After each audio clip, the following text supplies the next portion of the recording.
Welcome back to another episode of the Nonprofit Show. I'm so excited. I'm a data geek, Michelle Boggs. I'm thrilled. Every time I see your name come across my desk, I'm like, this is my soulmate. I love, love, love getting this type of information.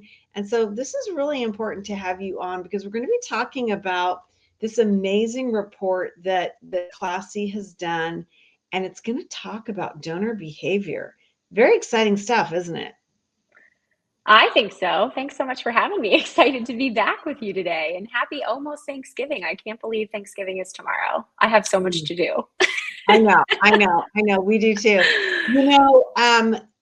This is an amazing time of our sector. And in the green room, briefly, you and I were chatting about there's some changes afoot that we've never ever faced before in the philanthropic sector, and I would say just marketing in general.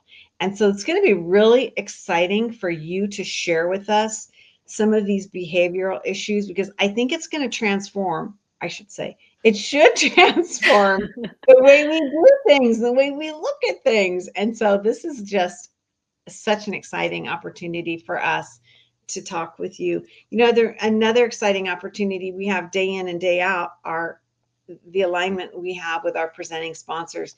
They include Bloomerang, American Nonprofit Academy, Staffing Boutique, Nonprofit Thought Leader, Fundraisers Friday, our new episodes on Fridays with Tony Belt, just dedicated to fundraising. Your Part-Time Controller, Third Sector Company, and Clear Impact. These are the folks that join us day in and day out. I'm Julia C. Patrick, CEO of the American Nonprofit Academy. I have assembled a super cool co-host Wow. group. Yeah, they come from all over the country. They do incredibly diverse things within the nonprofit sector. They work in very specific parts of our giant sector, 1.8 million nonprofits, but they do different things. And it's just really amazing to have this brain trust. And so I hope you've been able to get to meet them and love them as I do. But more importantly, Michelle Boggs, Executive Nonprofit Industry Advisor from Classy. Okay, my friend, draw the nexus or the arc between Classy and GoFundMe, because I feel like we know both names and brands, but put it together for us, if you will. Yeah. Thanks so much for the opportunity to do that. I joined the team about 2 years ago, and one of the big drivers for me was this concept behind the two organizations coming together. So GoFundMe acquired Classy about 2.5 years ago with this bold vision of being the most helpful company in the world. And the idea is to connect the 150 million active GoFundMe users with the thousands of amazing nonprofit organizations that Classy gets to support, because as we know, and hopefully it'll come through in my data today, that giving is changing, philanthropy is changing, the way through which folks research causes, the way that they're motivated to give, all of that is changing. And so being able to combine such a strong global brand like GoFundMe and such a place that folks know to go to when help is needed immediate, to be able to connect that brand with Classy, who's delivering best in class fundraising tools to nonprofits. We just feel like the future is limitless, and it's been so exciting to be here and to be a part of this journey. And because of the two organizations coming together, we're uniquely positioned to produce a report like I'm going to review today that has insights we probably might not otherwise be able to dig into. So super excited to be here. I'm thrilled to have you here for so many reasons. But one of the things that I love is that you have these two organizations that are doing different things, but yet they're rowing in the same direction. And I think a lot of times in our sector, we don't get that, right? And so when you have that ability to say, hey, what do you see? Well, what's going on? Or when we do this happens. And I just think it's really brilliant. And so I love that you would take the time and share with us your knowledge and really help us to understand what are some things that we can be looking at, because this new report, I feel like it is one of those things that no matter what we're doing or no matter how happy we are with our donor retention, our donor activity. We need to be looking at this because this, to me, seems like this is moving forward in a new way. So talk to us about the social state of giving. First off, is it true anyone can access this report? Yes, yes, yes, yes. I'm going to go into some high level stuff, Julia, but at the end, I'll be sure again to highlight where to find the report. And I'll even give a tip of how I think you can take this immediately, maybe Monday, and talk about it within your teams or with other, stakeholders within your organization. So before I dig in really quick, I just wanted to level set. I have a unique role at Classy from GoFundMe. I serve as their executive nonprofit industry advisor. As I said, I joined 2 years ago, but before that was a fundraiser for 20 years. And so can proudly say I have an intimate and genuine understanding of all the opportunities and challenges that our sector has, and was a Classy customer at not one, but 2 different organizations.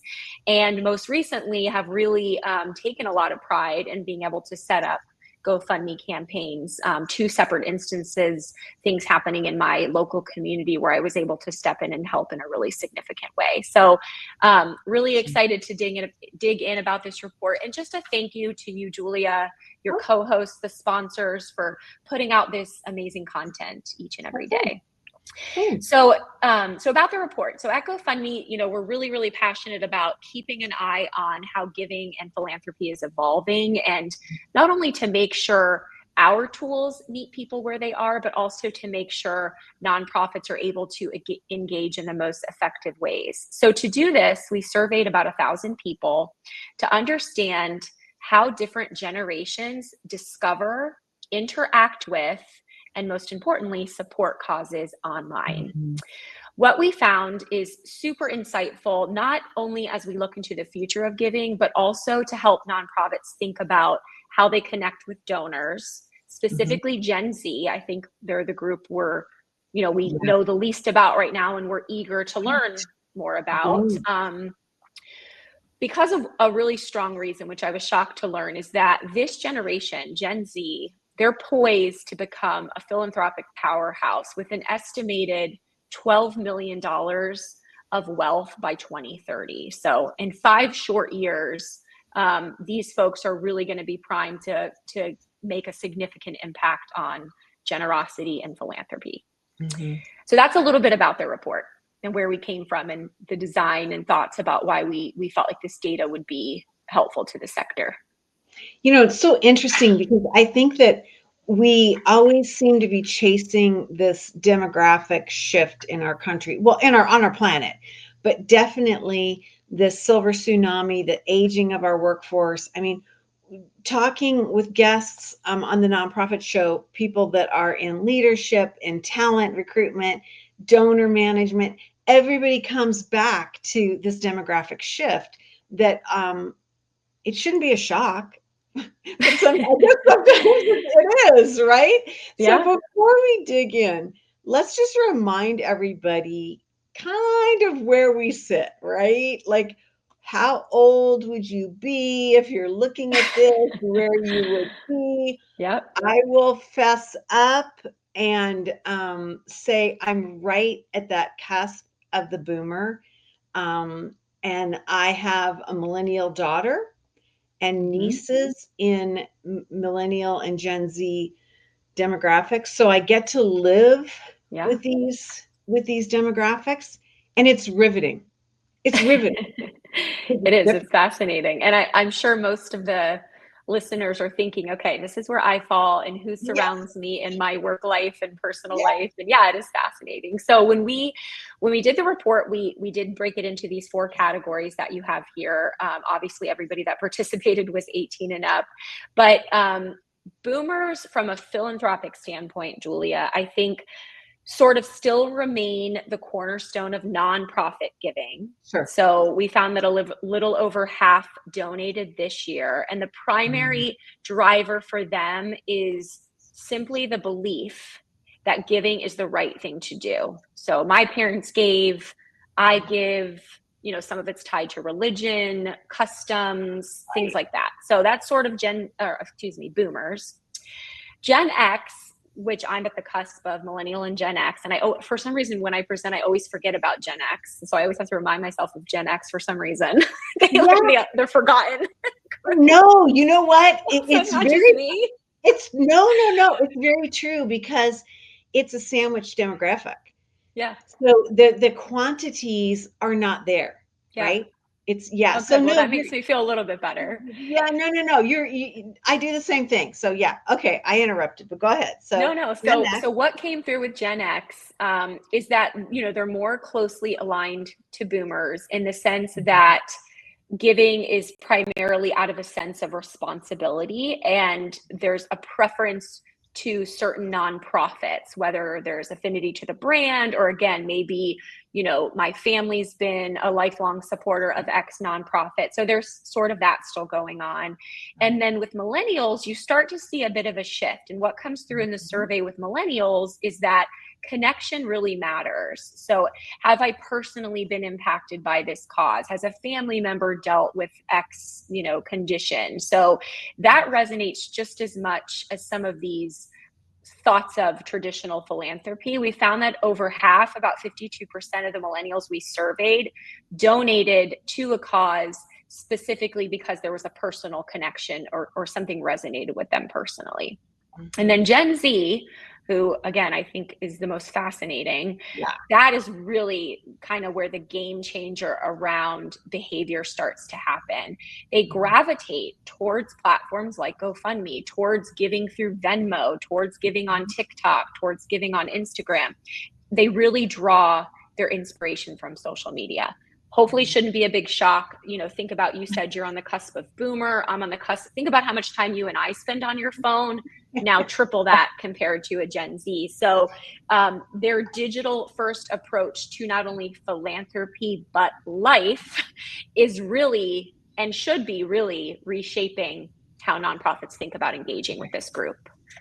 Fascinating. I love that I could talk to you for like days. I got to speed this up because this is like one of my favorite topics. I love that you helped us to understand and reaffirm kind of like what these segments are, because that's really important. You got to understand that. And also I think it's really important to acknowledge that this is changing, right? I mean, and you think about your behavior and your lifestyle at age 20 to age, I'll man up and fess up to me in my 60s, right? Like there's a fabulous. Well, thank you. But you know what I'm saying? There's like a lot of change. So what we talk about is evolving. It's not going to be a constant forever. But I think the one constant is this digital piece. And you really helped us to understand that Gen Z donors, their behaviors are different. I mean, it's pretty substantial. So what are some of those behaviors that you all have been able to identify? Yeah, so when I was thinking about this, first I laughed, like anyone listening, if they live with Gen Z, they can say what some of their behaviors are. Again, back to these digital native behaviors, what really stood out in our research was, and I'm going to go slow because I think these are really important nuggets. I want them to like really sink in. Gen Z are 10 times more likely than boomers to share that they donated on social media. And almost half believe that by them sharing online, they will inspire others to share. So that sharing is so innate. I remember back early in my career trying to get, some of our walk participants share that you're doing the walk, send an email. Like it was sometimes like pulling teeth. And with this generation, they do it so naturally. It's just a part of their lives. So it's no different with philanthropy. I gave. Now I want to share that I gave. Half of Gen Z share causes or fundraisers weekly. So the pace at which they feel comfortable sharing is fascinating, far outpacing millennials and Gen X, who will share on average monthly. And then boomers, by contrast, they're not really sharing because, again, they feel like it's the right thing to do. They don't feel a need to broadcast it. The most important nugget out of here is that sharing drives action. 41% of Gen Z said social media inspired them to research or donate to a cause, compared to only 25% of millennials and only 20% of Gen X. So That number, again, they're spending their time on social media. That's where they're finding out about causes, and that's where they feel compelled to be generous. 41%? 41% said social media inspired them to research or donate. That's huge. Yeah. That is huge. Okay, so I thought it was going to be high, but I wouldn't have like moved that up. That's just stunning. That's just stunning. It really is. In a great way, though, right? In Yeah. a great way. Okay, so we've got these people. They're looking at their technology differently. They have different values of how private or public they need to be or they want to be, right? Like how they communicate, where they rally support. I find that fascinating because from boomers to Gen Z, that's a complete shift of behavior. Complete. Complete. I mean, Yeah. that's not going back. You're not going to all of a sudden have a demographic that's like, oh yeah, we don't share anymore. Yeah. Don't you think? I mean, that's hard. Yeah. That's like hardwired into them now. Yeah. Wow. Okay. Fascinating. I told everybody this was going to be really good stuff. I mean, I was amazed by this. Let's talk a little bit about this impact of social media. Within your research, what did that look like? Was it certain types of social media or Yeah. evolving, or what is that? Is it sound? Is it movement? What is the framework? Yeah, I think in addition to the point I made of like that is sort of where these younger folks are going to even just learn about different causes that they might otherwise other generations would have been exposed to in completely different ways. Another thing that's absolutely worth talking about that came through in our research is social media has given rise to, we're calling them impact creators. Essentially, these are individuals, Julia, who use their platform to drive awareness and support for different causes. So what we found in the data is that the majority of people under the age of 42 follow at least one impact creator. Among Gen Z, more than half of them said that they would trust these creators to make donations on their behalf. So let me say that again. They are literally okay with making a donation to an influencer, to an impact creator, and being totally comfortable with that person doing with it what they see most fit, because trust is that currency. You know, these are the folks that they're spending their time with, that they're engaging with, that they're listening to. A quarter of Gen Z have been inspired to donate because of an impact creator that they follow.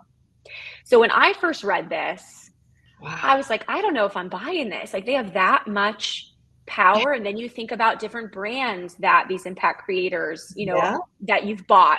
I'm sure things that you've bought before that you're like, why am I buying this? But I thought about it and I said, oh my gosh, I follow a few impact creators. I didn't think of them that way, but one in particular, because of my, again, family ties to heart disease and stroke. There's a guy by the name of JT Laybourne, and he took his life and his personal dealings with cardiac issues and went on TikTok and became an impact creator for the American Heart Association. And I've given to him, kind of not even really sure, you know, what he was doing, but just knowing that he was raising money and awareness on behalf of this organization. And I felt compelled to support him. So I had to take a step back and say, yeah, this is working on me too. And again, I'm at that cusp of millennial and Gen X. So yeah, so these impact creators are becoming a really important part. And I would just underscore, you know, all that this resonates or tells me is that people trust people. So I don't want listeners to think, well, wait a second, you know, my organization, we're small, we can't engage big influencers. And there's discussion around like, do you pay influencers? You know, there's a lot to unpack here, but I think the idea is that you can still empower individuals in your community to share and amplify your mission. And they don't have to be these influencers with millions of followers. So I think it's, again, just a shift in how you think about how your organization shows up on social. And this emergence of this group of people is just another marketing strategy that may not even be anywhere on your radar before you read this report. Yeah. I love that you address that, because to me, it's a tool, but it's a strategy. It's a strategy to say, look, it's not enough that we keep our website, Yeah. current, or, the minimal social media presence that we might have, but it's actually finding those champions that will advocate for you and keep amplifying whatever that is. I think that is absolutely fascinating.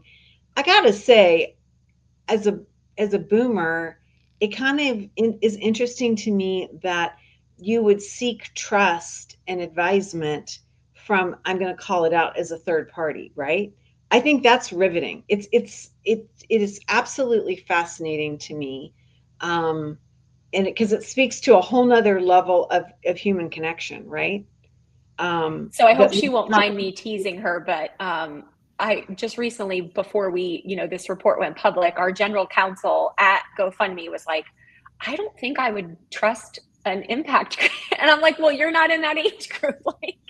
But it was so funny. I mean, she was just fascinated by some of the findings. Yeah. Well, what was I was trying to gently say that, Michelle, because because I'm looking at myself going, Yeah, I mean, no. maybe for like, Kim K's underwear or something like that, I'd be like, okay, yeah. But I mean, something like this that is, I'm absolutely riveted by this. And wow, you've really given me something to think about. And Thanksgiving, I'm going to be chatting with our Gen Z ladies in the family and find out what they're doing. And then I'll report back because I'm absolutely riveted. So that then leads me to the question about tailoring our messaging.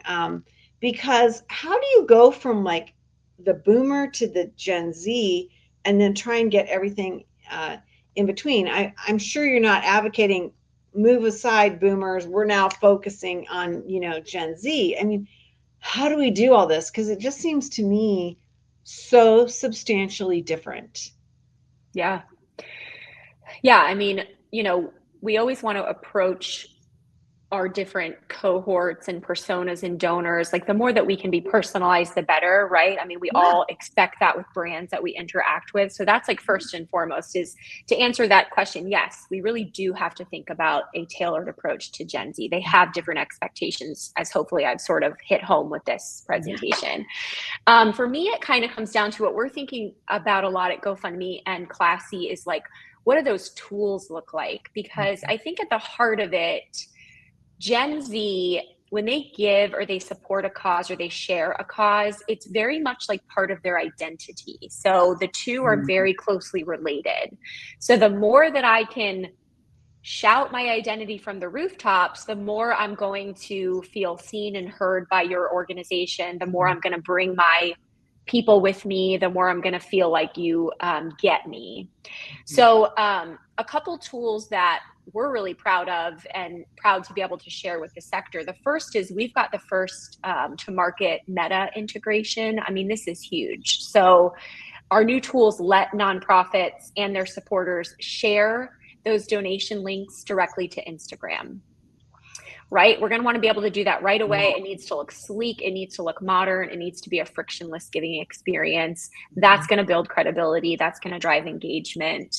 Enhance storytelling. If this is my identity, I want it to come from me. So our AI tools with folks engaging on GoFundMe or Classy will help younger people. Remember, we got to make it as easy as possible because everything is quick. Attention spans are really low. So the more that we can help with powerful storytelling. So can we suggest titles? Can we help with captions, storytelling tips, things that make it easier to inspire action?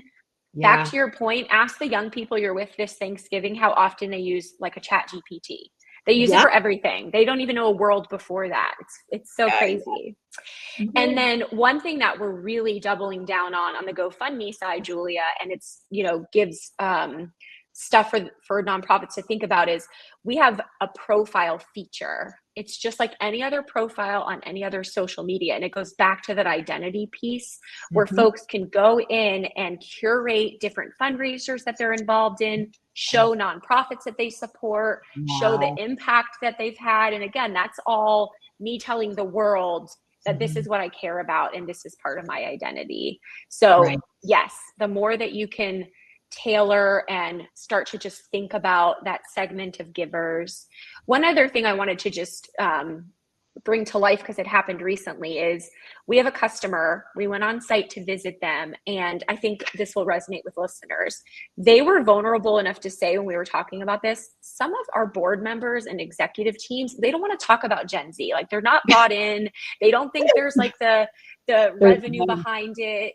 And these young marketers were like, we want to engage them, and there's this huge disconnect. And so a report like this could be a helpful tool in just having those conversations, opening up the door to say, like, okay, we know we're all at different places on this journey, but we've got to talk about this. To your point, like, we need a strategy. We can't just like wait until it's time for them to become donors. I mean, they really are poised to be huge philanthropic champions. And so a good activity, and what we were able to do with this customer, is just having the data, helped open up the conversation with some, non-believers or older generations that are like, I'll worry about them when it's time to worry about them. So short-sighted, because we are living in the largest transference of wealth in the history of our nation. If you go from, Fidelity to JP Morgan, there's estimates of a $90 trillion, like 60 to 90 trillion, who, depending on the markets and who you listen to, transference of wealth. And we're in the middle of it. It's not just that it's starting, we're in the middle of it. And so these kids, grandkids, whatever you want to call them in terms of these demographics, they are inheriting philanthropic revenue. They're being held to, here's X, you have to give it away. Right? I mean, this is a real. So those boards, and I hear this too, Michelle. Oh my gosh, I hear this, and it drives me nuts. It's like, they don't have any money. It's like, whoa, and it's coming, baby. It's coming. You've got to be ready for this, because as you've laid out today, this looks incredibly different. I mean, this is not the standard donor profile that we can just, add them to a database and think, okay, we've cultivated new donors. No, it's not working like that, right? That's right. It's fascinating. Wow. Well, this has just been magical. I have really, like I said, this is like my happy place, Michelle. You know that. I love these types of things. Anytime we can get you on with data and information about what's going on and how to get this, it's really powerful, because a lot of times organizations do phenomenal and costly research, but then it's gated. It's only accessible to their clients and the people that they choose to share it with, right? But you all have opened this up, and I'm going to try and pull back up that slide where, where we have that information so that everybody can really get to that. Gosh, I thought I was being so smart here. The social state of giving. Go to gofundme.com/social giving.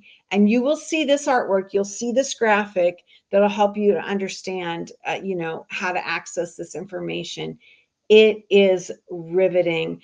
Michelle, there's a lot to unpack here. And I think, in our short period of time, we did a pretty good job, but I would encourage anybody who is looking to really understand how they can change your strategy. This is an incredible place to start. Yeah, I agree. Check out the report. connect with me on LinkedIn if you want to chat about it, or you have additional questions, or if you really want to dig into something I mentioned. But really just appreciate you having me and being able to share this data with the sector. It's been wonderful. Oh my gosh, it's always wonderful. If we have to move guests around, I will do it for you. I always love what we get from you. And I think that, the powerhouse of Class C and GoFundMe, we could never do this on our own within our sector. That's the thing. That's the beauty of this information. It is so damn powerful, and it allows people to get really, high level research and then put it into play. And that is a gift. This is the time of year when we need to be thinking about what we're doing forward, right? It's like that whole adage, if you're not 10 minutes early, you're actually 10 minutes late. And I feel like that, Michelle, in this climate of how we're looking at our donors, how we're segmenting, how we are actually communicating to them, and then responding to the experience, the donor experience. And so this has been amazing. Michelle Boggs, executive nonprofit industry advisor. I'm going to add extraordinaire for Class C at GoFundMe. Check out Michelle. As she mentioned, you can connect with her on LinkedIn and really look into this information, because I just think it's going to transform your organization and certainly our sector, right, Michelle? I mean, this is not a one and done. This is an exciting trajectory for us to all be looking at. I feel like everyone's going to bring this up at the Thanksgiving table now. If you have Gen Zers with you this Thanksgiving, ask them. You'll be fascinated by their responses. But Julia, thank you so much again for everything that you do for our sector, and wishing all the listeners a joyful and healthy Thanksgiving and an absolutely amazing, wildly successful giving season. And I hope to be on again soon. We will get you on again soon. And I love that you're right. We are in that final crunch of the year end, Q4. So much going on in our nation in terms of philanthropy and the things that we're doing. Another thing that's really going on is we have these amazing presenting sponsors, and they include Bloomerang, American Nonprofit Academy, Staffing Boutique, Nonprofit Thought Leader, Fundraisers Friday, Your Part-Time Controller, Third Sector Company, and Clear Impact. These are the people that have been with us for nearly 1,200 episodes. We are now in our 5th year. We are the only daily broadcast that goes out all over the world. We have viewers coming into us from all over the world. Basically, if you can speak English, you can join in the conversation. And even if you can't a little, but we'll help you get there. So we really want to shout out to all of our supporters, because this is truly an amazing journey that we are on within all of our supporters and friends in the nonprofit sector. Michelle, we end each and every episode with this mantra, and it means a lot of different things. And today I'm thinking about the future, and the mantra goes like this: to stay well so you can do well.